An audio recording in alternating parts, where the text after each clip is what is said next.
மூன்றாவது பாடம் மின்னோட்டத்தினால் ஏற்படக்கூடிய விளைவுகள். மின்னோட்டத்தின் விளைவுகள். இதில் உள்ள முக்கியமான கேள்விகளை நாம் காண்போம். முதலாவதாக பெல்டியர் குணகம் வரையறை.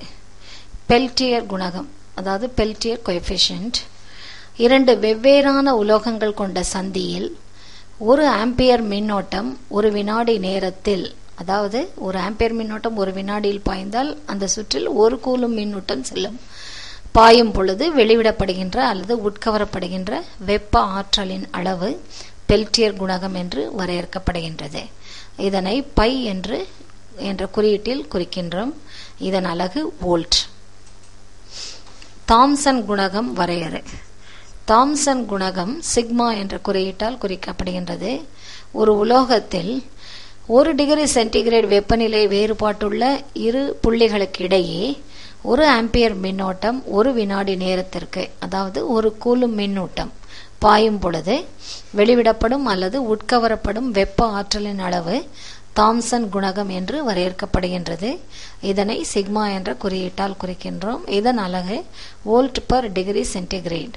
அதாவது கடத்தியில் வெவ்வேறு வெப்பநிலையில் உள்ள கடத்தி, அதன் வழியாக மின்னோட்டத்தை செலுத்துகின்றோம்.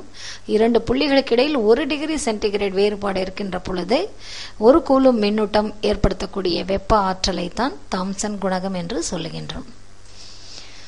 பயட் சாவர்ட் விதியை கூறுக. மிக முக்கியமான விதி.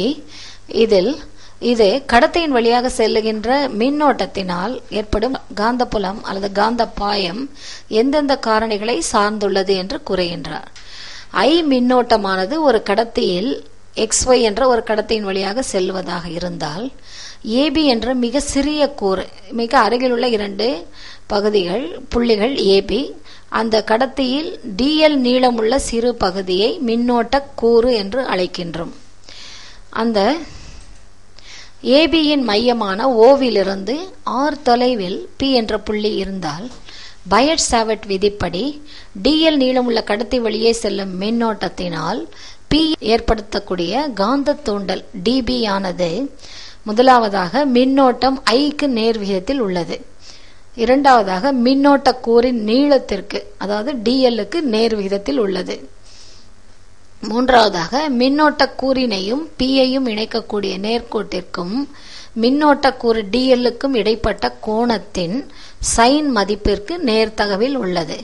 நான்காவதாக அந்த மின்னோட்ட கூறிலிருந்து புள்ளியின் தொலைவின் இருமடிக்கு எதிர் விகிதத்தில் உள்ளது. அதாவது 1/r²க்கு நேர்தகவில் இருக்கும். அவற்றை எல்லாம் சேர்த்து நம்ம ஒரு விதியாக அமைப்பதுதான் பயட் சாவர்ட் விதி. இதுல நம்ம XY என்ற கடத்தியின் வழியாக மின்னோட்டம் செலுத்துவதற்கு பேட்டரியை பயன்படுத்துறோம். அப்ப அதன் வழியாக மின்னோட்டம் செல்லுகின்ற பொழுது AB என்ற சிறு கூரை கருதுவோம்.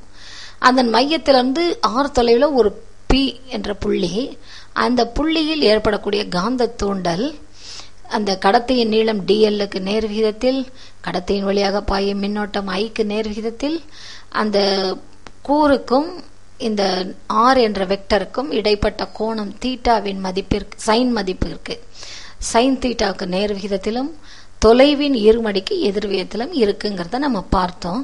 அவற்றை எல்லாம் தொகுத்து ஒரு ஃபார்முலாவாக நம்ம பயன்படுத்தலாம்.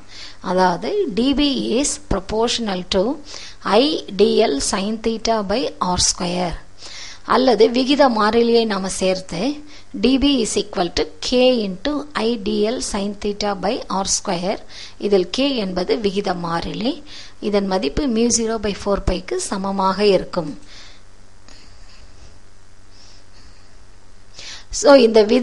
இந்த கேள்வி 3 மார்க்கில் வருகின்ற பொழுது நம்ம விதியை எழுதிட்டு ஃபார்முலா எழுதிடலாம். இதே 5 மார்க் கேள்வியாக கூட வரலாம். அதற்காகத்தான் இந்த படத்துடன் விளக்கப்படுகின்றது. படம் வரைந்து என்னென்ன மதிப்புகள் என்று சொல்லி விதியின் அந்த ஃபார்முலாவை நம்ம எழுதினால்தான் மதிப்பெண்கள் கிடைக்கும். மின்சார வெப்பமேற்றும் சாதனங்களில் வெப்பத்தை உண்டாக்க எந்த உலோகத்தை பயன்படுத்துகின்றோம், ஏன்?